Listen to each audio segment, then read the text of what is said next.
नमस्कार, जय जगन्नाथ, जय बाबराळ बालुंकेश्वर पुणी एक वीडियो को आपण मानक स्वागत जनाछि। आपण माने केमिति अछंती? आशा करछि समस्ते भलर थिबे आ खुशी रे मध्य थिबे।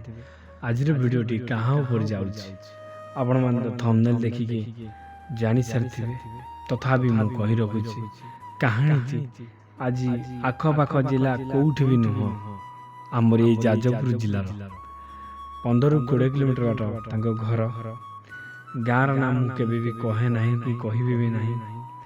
गोटे वर्षर भल पाइबा 6 मासर ब्रेकअप। ये जो भल पाइबाटा हेछि ता बॉयफ्रेंड सहित नुह, ता गर्लफ्रेंड सहित भी नुह, किंतु कौनसी झीर पुओ सहित नुह कि पुअर झील सहित नुह, किंतु गोटे झीर भल पाइबा हेछि ता सांग सहित। ए सांग सहित केमिति भल पाइया हैला? पुओटी तो भल पाइथिला ता गर्लफ्रेंड भी भल पाइथिला पुओ को। ए गर्लफ्रेंड बॉयफ्रेंड भितरे आउ गोटे जे पुओ केमिति पसिला, चलंतु आरंभ करबा ए कहानी। झीटी भल पाइथिला गोटे पुओ को। पुअर घर झीठू 10 किलोमीटर बाट। से कॉलेज रु तांकर भल पाइया आरंभ हेतिला, किंतु जो पुओटी थर्ड पर्सन ही पसिथिला से पुओटी झीर घर पाखरु गोटे घर 2टा घर छाड़ी से तार सांग स्कूल मेट क्लासमेट तार जेत से पुओटी 10वीं रे फेल हो जाइतिला। से कॉलेज जाई नथिला। दी जण को बहुत भल पाती। ये पुओटी देखिक सब ईर्षा करे। ईर्षा करू करू ताकू भल पाइया आरंभ करदेला। ये पुओटी ता मन मन बहुत भल पाइला, किंतु कहि पाइला नहीं कि मु तते भल पाए बोली। झीटी ताकू मझे मझे कुए चल टिके मु ताकू देखा करी ता गर्लफ्रेंड ना ता बॉयफ्रेंड सो मत टे नहीं चल। तार भी गोटे गाड़ी थिला, ताकू से नहीं जाए देखा करे। से मन देखा करती जंगल भीतर को जाती शारीरिक संपर्क पाई। ये बाहर वेट कर था खाली जिन कहते रक्त चाउल चबूची से रक्त चाउल चबू थाए कहीं भल पाए ना। एमती एमती बीतीगला बहुत गुड़िए कहानी। सब पुओटी ताकू नहीं जाए, से शारीरिक संपर्क रखे। ये ताहित पुणी पड़ी आसे। दिने ता माइंड के उठिला कि मु ताहित शारीरिक संपर्क रखिबी। मु एते सारा ताकू नहीं कि आसुची, से ता खुशी ता मजा करके जाउची, मोर फायदा कौन? मु भी दिने ताहित शारीरिक संपर्क रखिबी एमती भाविकी से दिने गला। ताकू नहीं कि गला नहीं जीवार पुणी से जगह गोटे जगह तो सब जाते नहीं गलार किछि समय जाइछि। ये ता पछे पछे जाइए भिडियो करता भितर। भिडियो कला ताकू कहिथिला कि बाटर आसला कहला कहला मु भी तो सहित शारीरिक संपर्क रखा चाहे। से कहला तू कौन पागल हो गलु? अरे कहारी को कौन कहूँ जानी पारछु तो मु तो सांग, तू मत साहाय्य करूछु तामने तू कह मु तो शारीरिक संपर्क रखिबी? गोटे संभव कथा। सेठी कहिथिला पुओटी तू यदि शारीरिक संपर्क न रखिबू तो वीडियो को वायरल कर दे। से कहला कि वीडियो? से वीडियोटी देखे देछि ता पाद तळु माटी खसीगला। गाड़ी जाउथला ओल्हेई कहला तू काहे कि मोहि तो एमती कलु, काहे कि वीडियो कलु? मु तते कितले भाबिछि शत्रु बोली, मु तो सबले भाई बोली भाबिछि, सांग बोली भाबिछि, भल पिलाटे बोली भाबिछि। तू आज काहे कि एमती कलु? कहला सेगुरा को मु किछि जानि नै। तू आज मिसिकी आसीचु, मु जानी ना सेरा किछि। मत आज राति की जदि तू मिसिया को न दबू ए वीडियो को तो बापा भाई समस्त देखेबी, इंस्टाग्राम रे वायरल कर देबी। तोर जति की सब फॉलोअर्स अछंती समस्त देखंतु तू कोन। से कहला मत किछि चिंता करिया को दे। चिंता करी करी करी करी से कहला हो ठीक अछि। एई कथा जेंता हम दु जण भीतर रहिबो। मु शारीरिक संपर्क रखिबी सत, किंतु आम भितर जमती आम प्रेम कहानी भितर ए संपर्क न पशे कि ये कथा न पशे। पुओटी मध्य राजी होता कहला ठीक अच्छे तू जिते थर कह मुझे सेते थर नहीं तो बॉयफ्रेंड पाखे पहुँचेबी, किंतु राति टाइम ता मोर। राति केबे यदि डाकिल ना ताल सेबे तते मु मारी। से भी किसी कहि पार न थाए। तथापि पुओटा जो कैप्चर कला कि ता अत्यार को नेला जहाँ भी भल पाए आसब ना नहीं। पुओटी भल पाईगला, बहुत भल पाईगला। 2-4 थर तो शारीरिक संपर्क बहुत भल पाईगला। पुओटी कहला ताकू तू छाड़बू ना छाड़बू?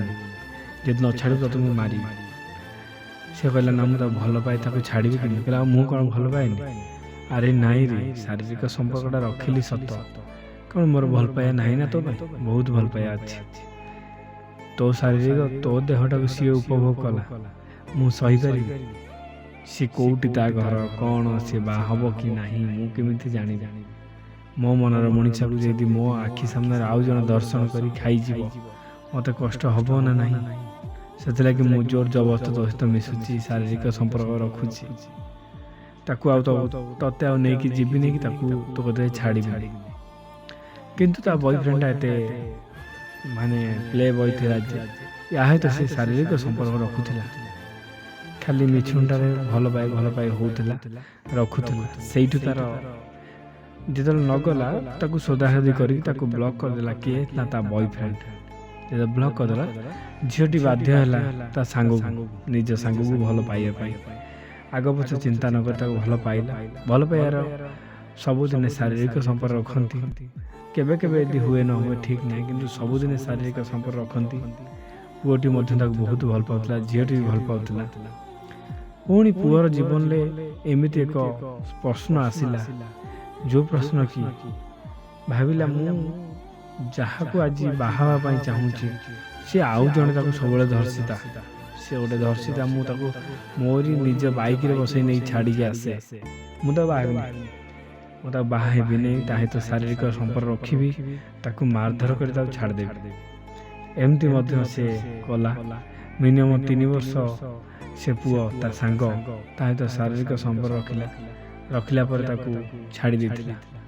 ଛାଡ଼ିଦେଲା ପରେ ଝିଅଟି ଫୋନ୍ କରିଥିଲା ମୋ ପାଖକୁ ଡାଇରେକ୍ଟ। ଆଗେ ଗୋଟେ ଗୁଣିଆ ପାଖକୁ ଯାଇଥିଲା, ଗୁଣିଆ ପାଖରେ ନିରାଶ ହେଇ ଫେରିଲା। ନିରାଶଟା କ'ଣ ହେଲା, ଗୁଣିଆ ତାକୁ କହିଲା, ଝିଅ ତତେ ଗୋଟେ ମୁଁ ଉପଦେଶ ଦେବି, ଯଦି ଏଇ ଉପଦେଶରେ ରାଜି ହେବୁ ତାହେଲେ 1500 ଟଙ୍କା ଖର୍ଚ୍ଚ ହେବ ତୋ ପୂଜାରେ। ତୋ ମନର ମଣିଷ, ତୁ ଯାହାକୁ ଚାହୁଁଛୁ ସେ ତୋ ପାଖକୁ ଆସି ପହଞ୍ଚିବ। ତୁ କାହାକୁ ଚାହୁଁଛୁ? ତୋ ବୟଫ୍ରେଣ୍ଡକୁ ଚାହୁଁଛୁ ନା ତୋ ସାଙ୍ଗକୁ ଚାହୁଁଛୁ? କହିଲା ନାଇଁ, ମୁଁ ମୋ ସାଙ୍ଗକୁ ଚାହୁଁଛି। କାହିଁକି ନା ଯେଉଁ ସାଙ୍ଗକୁ ମୁଁ ମୋ ଦେହକୁ ଦେଇ ସାରିଛି ସେ ସାଙ୍ଗକୁ ମୁଁ ଛାଡ଼ିଦେବି ବା କେମିତି? ବୟଫ୍ରେଣ୍ଡ ତ ମୋତେ ସୋଦାସୋଦି କଲା, ପ୍ଲେ ବୟ ବାହାରିଲା। ସେ 10 ଝିଅଙ୍କ ସହିତ ଏମିତି ଶାରୀରିକ ସମ୍ପର୍କ ରଖୁଛି, କିନ୍ତୁ ମୋ ସାଙ୍ଗ ପିଲାବେଳରୁ ମୋ ଉପରେ ତାର ନଜର, କେଉଁଠି ବି ସେ ଆଖି ପକେଇନି। ଆଜି ତା ମନରେ ଅଛି, ଘୃଣା ଭାବ ରହିଛି, ସତ ମାନୁଛି। କୌଣସି ପୁଅ ସମ୍ଭାଳି ପାରନ୍ତିନି, ସିଏ ବି ସମ୍ଭାଳି ପାରିନି, ମାନୁଛି ସତ। ତଥାପି ସିଏ ରାଗରୁଷା କରିଛି, ହେଲେ ମୋତେ ହିଁ ଭଲ ପାଉଛି ମୁଁ ଜାଣିଛି। ଆଉ କୁଆଡ଼େ ତ ଆଖି ପକାଉନି ନା, ମୁଁ ତାକୁ ହିଁ ଚାହେଁ। କହିଲା ଯଦି ତୁ ଚାହୁଁଛୁ ତାହେଲେ ସାରା ରାତି ତୁ ଏଇଠି ଉଲଗ୍ନ ଅବସ୍ଥାରେ ମୋ ଆଖି ସାମ୍ନାରେ ଶୋଇବୁ। ମୁଁ ତୋ ସହିତ ସାରା ରାତି ସମ୍ପର୍କ ରଖିବି ମେଡ଼ିସିନ ଖାଇକି। କେତେବେଳେ ବି ଯଦି ମୁଁ ଫେଲ୍ ହେଇଯାଏ, ତୋ ବୟଫ୍ରେଣ୍ଡ ତୋତେ ଆସିବା ବି ଫେଲ୍ ହେଇଯିବ। ସାରା ରାତି ତୋ ସହିତ ସମ୍ପର୍କ ରଖିବି, କଷ୍ଟ ସହିପାରିବୁ ତ? ଝିଅଟି ସେ କଥା ଶୁଣିକି ବାହାରକୁ ଆସି ବସିଥିଲା। ବସିଲା ପରେ ଭାବିଲା ତା କଥା ସତ, କି ଯଦି ସାରା ରାତି ମୁଁ ସମ୍ପର୍କ ରଖିକି ତାହେଲେ ତ ମୁଁ ସମ୍ପର୍କ ରଖିବି, ମୋ ମନର ମଣିଷ ମୋ ସାଙ୍ଗ ମୋ ପାଖକୁ ଫେରିଆସିବ, ତାହେଲେ ଏଥିରେ କିଛି ଅସୁବିଧା ନାହିଁ। ସେ ହଁ ମାରିଥିଲା। ସାରା ରାତି ତା ସହିତ ସେ ମେଡ଼ିସିନ ଖାଇକି ତାକୁ ଟର୍ଚର କରିଥିଲା। ସକାଳୁ ସେ ଚାଲି ବୁଲି ପାରୁନଥିଲା। ଝିଅଟି ବହୁତ କଷ୍ଟରେ ଆସିବାର ମାସେ 2 ମାସ 3 ମାସ ୱେଟ୍ କରିଛି, କିଛି ସକ୍ସେସ୍ ହେଲା ନାହିଁ। ଯେତେବେଳେ ହେଲା ନାହିଁ ସେ କାନ୍ଦି କାନ୍ଦି କହିଲା, ଗୁଣିଆ, ତା ନାଁ କ'ଣ ଗୋଟେ ଥିଲା ମୁଁ ଜାଣିନି, କହିଲା ତୁ ମରିଯିବୁ ନର୍କରେ ପଡ଼ିକି।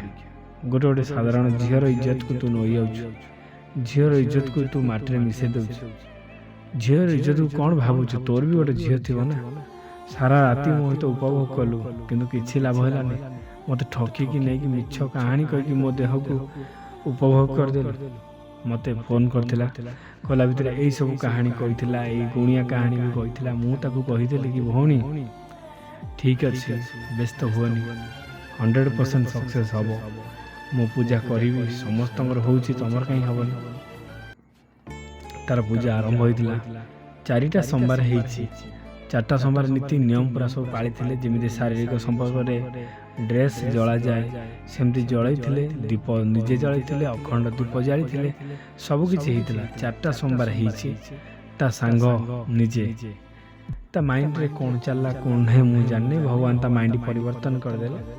ତା ସାଙ୍ଗ ଆସିକି ତାକୁ ଭୁଲ ମାଗିଲା, କହିଲା ସାଙ୍ଗ ମୁଁ ତତେ ବହୁତ ଭଲ ପାଇଲି, ମୋ ଜୀବନଠୁ ତୁ ଅଧିକ ମାନେ ମୋ ମାଆଠୁ ବି ତୁ ଅଧିକ ହେଇଗଲୁ, ମୁଁ ତତେ ବାହା ନହେଲେ ମରିଯିବି, ଚାଲ ଆମେ ଲୁଚିକି ପଳେଇଯିବା।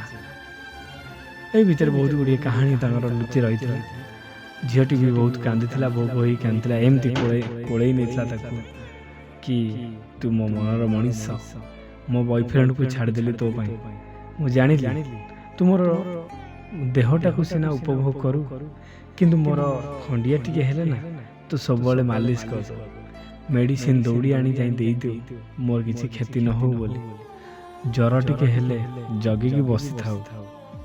ମୁଁ ଜାଣିପାରୁଛି ତୁ ମୋତେ କେତେ ଭଲ ପାଉ। ସିଏ ମୋ ଦେହକୁ ଉପଭୋଗ କରି ଚାଲିଗଲା।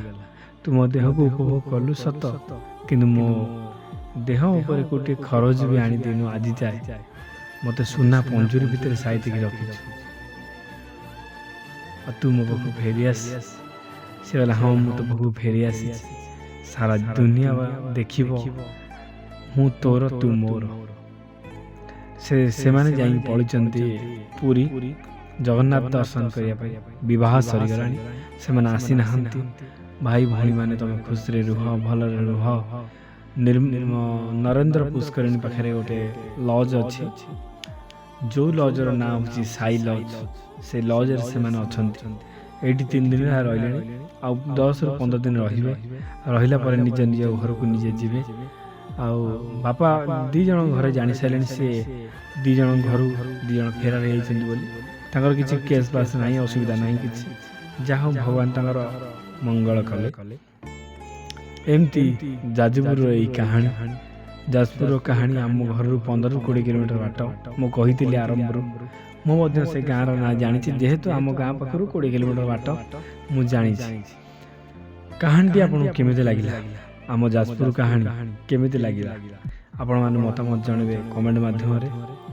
ଆଉ ଭଲ ଲାଗିଥିଲେ ଲାଇକ୍ କରି ସେୟାର କରିବେ, ଚ୍ୟାନେଲକୁ ସବସ୍କ୍ରାଇବ୍ କରିବେ। ରହିଲି, ଜୟ ଜଗନ୍ନାଥ, ଜୟ ବାବା ବରାଳ ବାଲୁଙ୍କେଶ୍ୱର। ରଥଯାତ୍ରା ଆସିଗଲା ଆଜ୍ଞା, ଆପଣମାନେ ରଥ ଟାଣନ୍ତୁ ଯାଇକି। ରଥଯାତ୍ରା ହାର୍ଦ୍ଦିକ ହାର୍ଦ୍ଦିକ ଅଭିନନ୍ଦନ ଆଉ ଶୁଭେଚ୍ଛା, ଶୁଭକାମନା। ରହିଲି, ଜୟ ଜଗନ୍ନାଥ।